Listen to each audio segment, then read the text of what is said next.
Okay, it's another weekend, and we are now going to review a book. This is Green Essentials Organic Guides Create Compost. This is a really cheap book. You can buy it for one pence, one penny. We got it for free from a bookshop. That you buy the book, you give your books and get whatever you like. If you don't give anything, you just can get 3 books for free. 2007 it was published. Making compost. It's very interesting to know what you actually can compost and what you cannot compost. You know what is a compost anyway? Winter time, autumn time, the good time to make your own compost. It's starting to separate the wet, brown, and compostable material and just add fertility to your soil in the spring. You need only 3, 4, 5 months, depending on the size of your compost tube. These are the insects that actually help what you have to decompose. Very interesting in that sense that it shows actually what they do. 10 good reasons to make compost. It helps your garden and environment. Is the most environmentally effective method of dealing with kitchen and garden waste. Naturally nourishes. You can read the rest of them here. I keep it for a while. You can read. And getting started. How you start? You can do it in as little as possible and as often as possible. In a compost bin or a little space that you create in the corner of your garden or allotment. You can have as many as you want. The bigger the better, because the heat of the compost at the center will be much for a larger one. And what materials you can actually compost. We have a kitchen caddy, and just we take it whenever we want to carry our waste to the allotment. They give you actually for free sometimes. I got it for free from the local council. What you can compost, interesting. There are a long list. I didn't know that actually you can compost hair. But you have any hair clippings, and if you are a farmer, you have a lot, you don't get rid of anything. So you can do all of this: potato tops, soft prunings, coffee grounds, tea leaves, rhubarb leaves, feathers, poisonous plants. You can compost them. Annual weeds. But interesting enough, you have to know that you can do it with any paper, any packaging.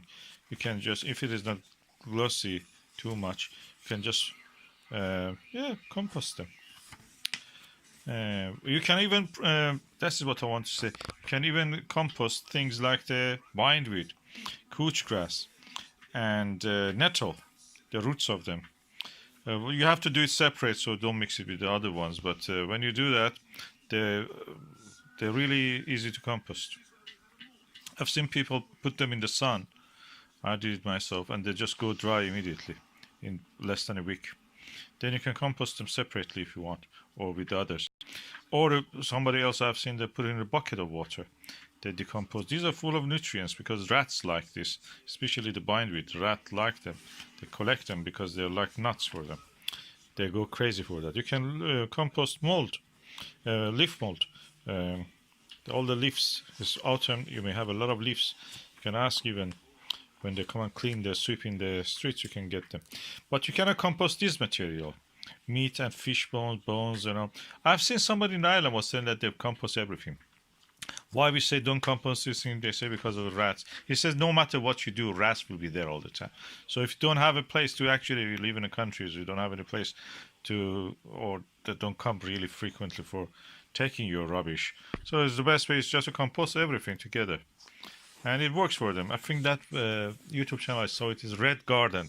Look for that. The guy has very extensive video sets. He's a very knowledgeable person. He works really scientifically. So, that's what I saw. And if you want, you can help him also with the Patreon. And things that you can do: hot composting, the temperature. Then when it comes to the time, if you have a troubleshooting, you can do. If you have trouble, you can troubleshoot. You have to read it really for yourself. This little book is full of everything that you need to know. For example, no compost. The cause can be that the heap is too hard, tough, and dry for compost process to start. That can be. One of the things you can actually you do and help your composting process is to use your own urine. Yeah, don't make a mistake. You can put your own urine when you're in allotment, not human solid waste, just liquid human urine. It's nitrogenous. You can add it to your compost. It helps the decomposition a lot.